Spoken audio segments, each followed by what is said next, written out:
Assalamualaikum dan salam sejahtera. Hari ini saya ingin membentangkan tentang pengenalan kepada ilmu logik. Logik atau ilmu mantik adalah sebuah ilmu yang membahasakan kaedah-kaedah untuk berfikir secara tepat dan sistematik. Pelbagai bidang ilmu menggunakan logik sebagai metodologi untuk perbincangan ilmiah. Ilmu logik adalah penting dalam membina tamadun. Oleh itu, penyelidikan dalam bidang logik perlu dijalankan untuk meningkatkan cara mahasiswa atau pelajar generasi sekarang berfikir untuk menangani pelbagai bentuk pemikiran moden. Secara etimologi, logik merupakan asal dari kata Yunani kuno iaitu logos yang membawa maksud perkataan atau hasil pertimbangan akal fikiran yang diutarakan lewat kata dan dinyatakan dalam bahasa.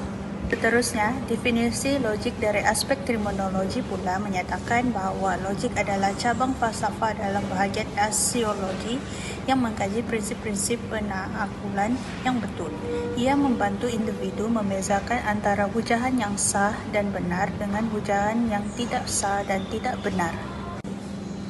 Menurut Al-Jurjani, mentakwifkan logik sebagai cara untuk mengawal pemikiran manusia daripada melakukan kesilapan atau kesalahan semasa memikirkan sesuatu. Oleh itu, menurut kajian Muhammad Rashidi dan Muhammad Fauzi, mantik atau logik ialah bidang yang mengembangkan cara untuk berfikir secara tepat.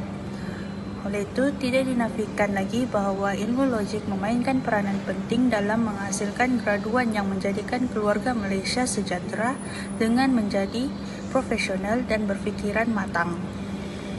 Hai, nama saya Clementina Krisi Petrus, Nometrix BB23110372. Hari ini, saya akan membentangkan mengenai pendekatan deduktif dalam ilmu logik. Pendekatan deduktif ini bermaksud satu proses penyampaian maklumat yang dimulakan dengan penyataan umum kepada khusus. Sebagai contoh dia, aktiviti pembakaran terbuka sering dilakukan di negara ini. Tindakan sedemikian mendatangkan kesan negatif. Antara kesan negatif, pembakaran terbuka adalah kemusnahan hutan dan kepelbagaian biologi. Keadaan persekitaran berjerebu menyebabkan gangguan kesihatan seperti saluran pernafasan, sakit mata, dan sebagainya. Jadi dalam contoh ini, umum dia ataupun ayat topik, dia menerangkan mengenai kesan negatif pembakaran terbuka. Umum dia ataupun ayat sokongan dia pula, dia kasih tahu apa itu kesan pembakaran terbuka. Jadi situ kita nampaklah deduktif ini dia merupakan pernyataan umum pada khusus. Sekian dari saya serahkan kepada pembentang seterusnya. Seterusnya adalah pendekatan induktif. Pendekatan induktif ini menurut G.M. Kerza dan Gibson 1960 ialah sesuatu yang diulas daripada spesifik kepada umum, iaitu dimulakan dengan sesuatu sebab, kemudiannya ke arah sesuatu, membuat generalisasi dan kesimpulannya. Pendekatan induktif ialah cara penyampaian maklumat yang dimulakan dengan penyataan khusus kepada umum. Sebagai contoh, kami terpaksa meredah hutan dan cerun beberapa kali. Hal ini sungguh meletihkan kami. Kaki saya melecet dan perlu bergerak perlahan dan berhati-hati. Hampir sehari suntuk kami berjalan barulah sampai ke situ. Sesungguhnya perjalanan itu sampai ke tempat itu sangat sukar. Jadi, situasi ini merupakan contoh bagi pendekatan induktif. Assalamualaikum, saya Nur Rabitul Ala binti Sidik, nombor matriks BB23110452. Hari ini saya ingin berkongsi mengenai pentingnya berfikiran secara kritis dan logik dalam memilih dan menilai informasi di era digital. Dalam dunia yang dipenuhi dengan pelbagai jenis maklumat, adalah penting untuk kita tidak hanya menerima apa yang kita baca ataupun dengar. Kita mesti berfikiran secara mendalam. menggunakan logik untuk menilai kebenaran dan kekuatan hujah yang disajikan. Kredibiliti sumber sangat penting. Kita perlu mengetahui siapa yang memberikan informasi, apa kepakaran mereka dan apakah potensi bias yang mungkin mempengaruhi maklumat yang disampaikan. Ini membantu kita membezakan antara fakta yang boleh disahkan dengan bukti seperti bumi berbentuk sfera dan pendapat yang bersifat subjektif seperti coklat adalah perisa aiskrim yang terbaik.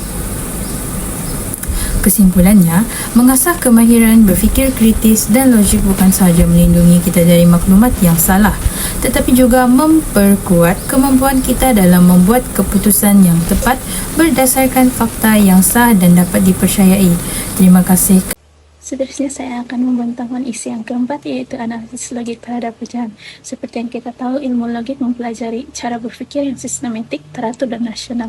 Kepentingan ilmu logik terhadap hujan adalah membantu memahami dan menilai maklumat dengan kritis, mengenal pasti kesilapan dalam hujan. Antara prinsip-prinsip asas logik, yang pertama adalah kesahihan, yaitu kebenaran dalam hujan. Seterusnya kesimpulan, yaitu hasil dari premis yang diberikan. Dan terakhir adalah kesahan, di mana premis menyokong kesimpulan dengan betul.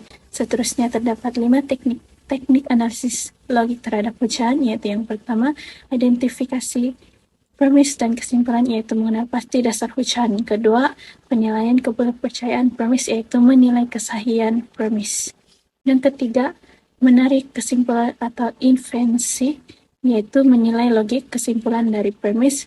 Keempat adalah penentuan kebenaran, yaitu menentukan kebenaran premis. Dan yang kelima adalah mengenal pasti dan menilai falasi, yaitu mengenal pasti dan menghilangkan kesilapan logik. Antara contoh analisis hujan adalah isu kesan pandemi COVID-19 terhadap ekonomi, hujan, penutupan perniagaan menyebabkan peningkatan pengangguran, manakala falasi post hoc ergo propter hoc, di mana kita menyimpulkan bahwa penutupan perniagaan menyebabkan peningkatan pengangguran hanya karena kedua-dua peristiwa berlaku berturut-turut mengikut pada tahun 2018. Kesimpulan, faktor lain mungkin menyumbang kepada peningkatan pengangguran.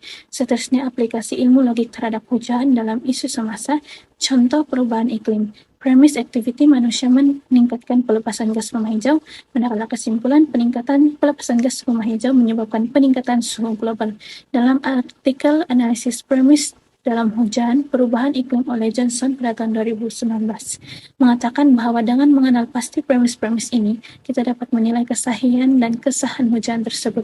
Seterusnya, antara kepentingan analisis logik terhadap hujan adalah mengelakkan kesilapan atau falasi dalam hujan, memastikan premis yang benar, menyusun pandangan berdasarkan bukti rasional dan objektif, dan menyokong keputusan dan pendapat yang berkualiti. Itu saja daripada saya, sekian. Nama saya Jasnita Lisa Joni, nomor matriks BB23110536. Bagi isi yang keempat, yaitu penggunaan logik dalam membuat keputusan, terdapat 4 keputusan yang perlu kita buat menggunakan logik, yaitu yang pertama, politik. Logik digunakan untuk menganalisis dan memahami situasi politik yang kompleks. Ahli politik, pemimpin, dan pembuat dasar menggunakan logik untuk menilai pilihan yang berbeza dan memilih penyelesaian terbaik berdasarkan fakta dan hujah yang logik.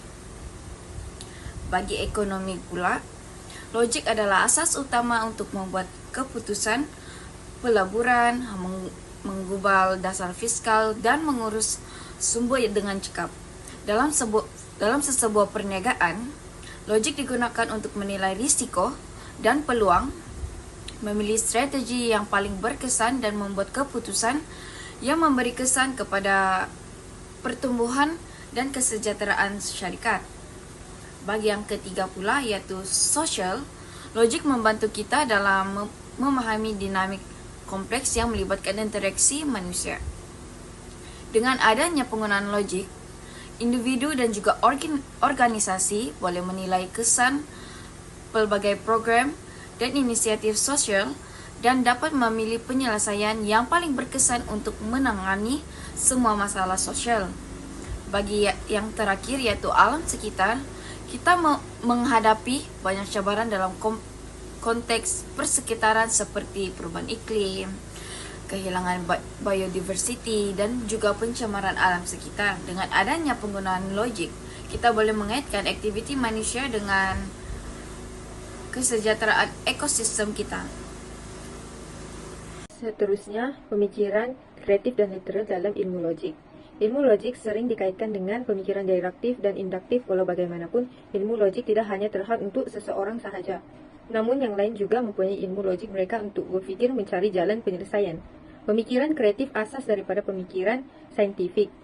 Hal ini demikian kerana pemikiran kreatif membolehkan penciptaan idea-idea yang kreatif dan penyelesaian yang berkesan untuk sesuatu isu dihadapi oleh manusia. Sebagai contoh, menangani halangan minda dapat mencetuskan ide yang kreatif.